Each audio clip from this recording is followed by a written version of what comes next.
بھائیو دو اصطلاحات ٹرمنالوجیز کو سمجھ لیجئے. نمبر 1 قضا یعنی چھوڑے ہوئے روزے کے بدلے میں ایک روزہ رکھنا.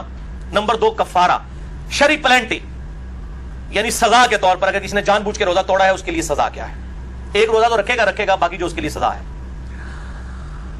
اور اس پر اجماع ہے کہ اگر مجبوراً کسی نے روزہ توڑا, کوئی بیماری کی وجہ سے اس کو ڈرپ لگوانی پڑ گئی یا ٹیکا لگوانا پڑ گیا یا کھانا پینا پڑ گیا, کوئی شوگر کا مریض تھا, تو اس کو پھر اس کے بدلے میں ایک ہی روزہ رکھنا ہوگا, یعنی قضا کرنی ہوگی, کفارہ نہیں دینا ہوگا.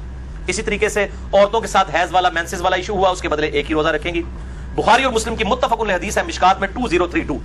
اما عائشہ کہتی ہیں نبی صلی اللہ علیہ وسلم ہم عورتوں کو حیض کی حالت میں چھوڑے ہوئے روزوں کی قضا کا حکم دیتے تھے اور نمازوں کی قضا کا حکم نہیں دیتے تھے. تو روزوں کی قضا ان دنوں میں جو روزے چھوٹے ان کی قضا کرنی ہوگی. اور میں نے بتایا کہ افطار سے 1 منٹ پہلے بھی اگر کسی کے ساتھ ایسا معاملہ ہو گیا تو وہ روزہ اس کا وہ والا ٹوٹ جائے گا آٹومیٹکلی. لوگ پوچھ رہے ہوتے ہیں اور وہ ایک روزے کی قضا بعد میں کرے گی. اور اس قضا کے معاملے میں یہ لوگ کہتے ہیں نہیں جی وہ گرمیوں کے روزے گرمیوں میں ہی قضا کریں اور جناب اگلے سال سے پہلے قضا کر لیں. ایسی کوئی شرط نہیں ہے اسلام میں. اگر کوئی شخص گرمیوں میں چھوٹے ہوئے روزوں کی قضا سردیوں میں بھی جا کے کر لے, لا یکلف اللہ نفسا الا وسعها, اور اس کی دلیل میں بخاری اور مسلم کی حدیث مشکات میں 2030. اما عائشہ کہتی ہیں کہ جب مجھ پر رمضان کے روزوں کی قضا ہوتی تو میں صرف شعبان میں وہ روزے قضا کیا کرتی تھی. اور راوی یحییٰ بن سعید کہتے ہیں آپ صلی اللہ علیہ وآلہ وسلم کی مشغولیت کی وجہ سے, یعنی ازدواجی تعلق کے اعتبار سے, چونکہ شعبان میں آپ صلی اللہ علیہ وسلم نفلی روزے رکھتے تھے تو اما عائشہ کو موقع مل جاتا تھا کہ وہ اپنے روزوں کی قضا کر لیں, کیونکہ بیوی جو ہے وہ خاوند کی اجازت کے بغیر نفلی روزہ نہیں رکھ سکتی. وہ حدیث ہے اگلی صحیح مسلم کی مشکات میں ہے 2031. آپ صلی اللہ علیہ وآلہ وسلم نے فرمایا کسی عورت کے لیے اپنے خاوند کی اجازت کے بغیر نفلی روزہ رکھنا جائز نہیں, اور نہ اس کی اجازت کے بغیر گھر میں کسی کو آنے کی اجازت دینا. یعنی کوئی بیوی کے جی میرا رشتہ دار ہے, خاوند کی اجازت کے بغیر نہیں, اور نفلی روزہ نہیں رکھے گی. اس سے یہ بات پتہ چلی کہ یہ جو پبلک میں مشہور ہے کہ میاں بیوی صرف رات کے وقت ازدواجی تعلق قائم کر سکتے ہیں, یہ بالکل باطل ہے. اما عائشہ تو کہہ رہی ہے کہ میں روزہ بھی نہیں رکھ سکتی تھی آپ صلی اللہ علیہ وسلم کی مشغولیت کی وجہ سے, تو دن کے وقت بھی ازدواجی تعلق قائم کرنا نہ صرف جائز بلکہ سنت مبارکہ ہے بخاری اور مسلم کے کانٹیکسٹ میں. اب دوسری صورتحال کہ کوئی جان بوجھ کر روزہ توڑ دے, ایسی صورت میں قضا کے ساتھ کفارہ بھی ہوگا. اس کانٹیکسٹ میں بڑی مشہور حدیث ہے بخاری اور مسلم کی مشکات میں 2004. ایک آدمی حضور صلی اللہ علیہ وآلہ وسلم کے پاس حاضر ہوا, کہا یا رسول اللہ صلی اللہ علیہ وسلم میں مارا گیا, میں نے روزے کی حالت میں اپنی بیوی کے ساتھ ازدواجی تعلق قائم کر لیا, روزہ میرا ٹوٹ گیا, میں کیا کروں؟ آپ نے فرمایا کہ کیا تیرے پاس کوئی غلام ہے کہ اسے آزاد کرے؟ یہ پہلا آپشن ہے, اور ترتیب بھی یہی ہوگی, یہ آپشنل نہیں ہے 3 میں سے 1 بلکہ یہی ترتیب ہوگی. میں نے کہا یا رسول اللہ نہیں ہے. فرمایا کیا تو 2 ماہ کے مسلسل روزے رکھ سکتا ہے؟ عرض کیا نہیں یا رسول اللہ صلی اللہ علیہ وسلم 2 ماہ کے نہیں رکھ سکتا, ہم بھی نہیں ظاہر رکھ سکتے. فرمایا کیا تم 60 مساکین کو کھانا کھلا سکتے ہو؟ اس سے یہ بات پتہ چلی کہ 60 مساکین ایکویلنٹ ہوئے 60 روزوں کے, تو مسکین کو پھر ایک وقت کا ہی کھانا کھلایا جائے گا, 2 وقت کا نہیں. یہ لاجیکل آنسر ہے. تو اس نے عرض کیا نہیں, تو فرمایا تم بیٹھ جاؤ. اتنے میں کوئی شخص جو ہے وہ کھجوروں کا بھرا ہوا ٹوکرا آپ صلی اللہ علیہ وسلم کے پاس تحفتاً لے کے آیا.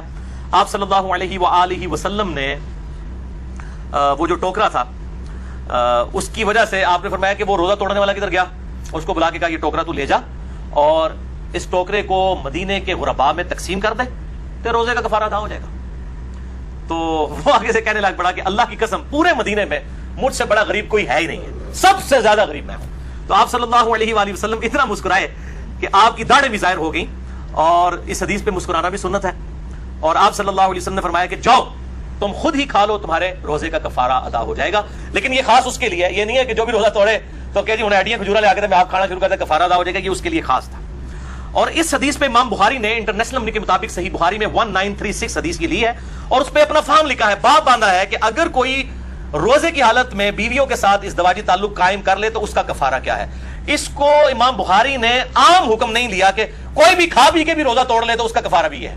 کھا پی کے روزہ توڑنے کا کفارہ یہ نہیں ہے, یہ ازدواجی تعلق والا معاملہ ہے, اور ظاہر ہے وہ بہت ایک ایکسٹریم چیز ہے کھانے پینے کے مقابلے کے اعتبار سے, لہذا اس کے لیول کی سزا تو اس میں نہیں دی جا سکتی. لہذا اسی طریقے سے جو ہینڈ پریکٹس والا ایشو ہے اس پہ بھی سزا نہیں اپلائی کی جا سکتی, وہ بہت ایکسٹریم معاملہ ہے جو ازدواجی تعلق کا ہے, اور اسی پہ ہی اجماع ہے کہ وہ پھر 60 روزوں والا معاملہ یہ 60 مساکین والا کرے گا. عموماً لوگ 60 مساکین والا ہی کرتے ہیں, اور یہ 60 مساکین والا دونوں کی طرف سے ہوگا, مرد کی طرف سے بھی عورت کی طرف سے بھی. یہ بات اتنے بولے ہیں, یہ بھی پوچھ رہے ہوتے ہیں کہ جی ایک کھلا دیں, دو نے توڑا بھائی, ایک نہیں ٹوٹیا, 2 نے ٹوٹیا. یہ 60 اور 60 120 بنیں گے, اور وہ اپنے اپنے حصے کے دیں. اگر کوئی وہ اس اعتبار سے خیرات کرنا چاہتا ہے تو وہ ضرور کرے. باقی اگر کسی نے اس حدیث کے اعتبار سے کوئی رزلٹ نکالا ہے اجتہاداً کہ آپ صلی اللہ علیہ وسلم نے اس کو یہ فرمایا, تو اس میں بعض اوقات چیزیں امپلائڈ ہوتی ہیں کسی معاملے میں کہ جس نے روزہ توڑنے کا مسئلہ پوچھا ہے تو وہ اس طریقے سے. جو ملی بھگت سے معاملہ ہوا ہے اس میں تو ظاہر دونوں کو رکھنے چاہیے. اگر کسی نے زبردستی والا معاملہ کیا ہے تو پھر صرف مرد کو رکھنا چاہیے. اور بہرحال اس حوالے سے اجتہاداً کوئی بھی ایشو اڈاپٹ کیا جا سکتا ہے. اب رہا کھا پی کے روزہ توڑنا, تو اس کے بارے میں ایک ضعیف روایت ملتی ہے اور اس کو سپورٹیو ایک تابعی کا صحیح قول بھی ہے. پہلے ضعیف روایت سن لیں. یہ روایت جو ہے وہ مقطوع ہے, مرسل ہے, چھوٹا ہوا واسطہ ہے اس کا. المصنف ابن ابی شیبہ میں انٹرنیشنل نمبر کے مطابق 9774. سعید ابن مسیب تابعی کہتے ہیں کہ آپ صلی اللہ علیہ وآلہ وسلم کی خدمت میں ایک آدمی حاضر ہوا اور اس نے کہا یا رسول اللہ میں نے کھا پی کر روزہ افطار کر لیا ہے, توڑ دیا ہے, تو میں کیا کروں؟ تو فرمایا کہ صدقہ کر, اللہ سے استغفار کر اور اس کے بدلے میں ایک روزہ رکھ لے. لیکن یہ روایت ضعیف ہے. البتہ اس کو سپورٹیو ایک تابعی کا قول صحیح سند کے ساتھ المصنف ابن ابی شیبہ میں اسی سے 5 نمبر آگے ہے, 4 نمبر آگے. المصنف ابن ابی شیبہ میں 9778. سعید ابن جبیر تابعی رحمہ اللہ تعالیٰ سے پوچھا گیا کہ جو رمضان کا روزہ جان بوجھ کر کھا پی کر توڑ لے تو کیا کرے؟ تو انہوں نے کہا کہ وہ توبہ اور استغفار کرے اور اس کے بدلے میں ایک روزہ رکھ لے. تو کھا پی کے معاملہ الگ ہے. البتہ احناف کا یہ موقف ہے, حنفیوں کا, کہ خواہ کھا پی کے توڑا جائے یا ازدواجی تعلق سے, دونوں 60 روزوں والا اور 60 مساکین اور غلام والا ایشو ہے. البتہ محدثین کی اکثریت کا یہی موقف ہے کہ کھا پی کے معاملہ الگ ہے, اور وہ بھی جو ہے وہ استغفار بھی اسی صورت میں ہے اگر کسی نے جان بوجھ کے کیا, اور اگر کسی نے مجبوراً بیماری کی وجہ سے کیا تو صرف ایک روزے کی قضا کر لے, اور اگر اس پر قادر نہیں ہے تو ایک جو ہے مسکین کو ایک وقت کا کھانا کھلا دے فدیے کے طور پہ. انشاءاللہ اگلی دفعہ 5 پوائنٹس ڈسکس کروں گا. اللہ تعالیٰ سے دعا ہے جو حق بات میں نے کہی اللہ تعالیٰ ہمارے دلوں میں راسخ فرمائے. اگر جس بات میں میرے منہ سے کوئی غلط بات نکل گئی تو اللہ تعالیٰ ہمارے دلوں سے معاف کر دے. ہمیں کتاب و سنت کی تعلیمات پر عمل کر کے دوسرے بھائیوں تک پہنچانے کی توفیق عطا فرمائے. سبحانک اللہم و بحمدک اشہد ان لا الہ الا انت استغفرک و اتوب الیک وما علینا الا البلاغ المبین.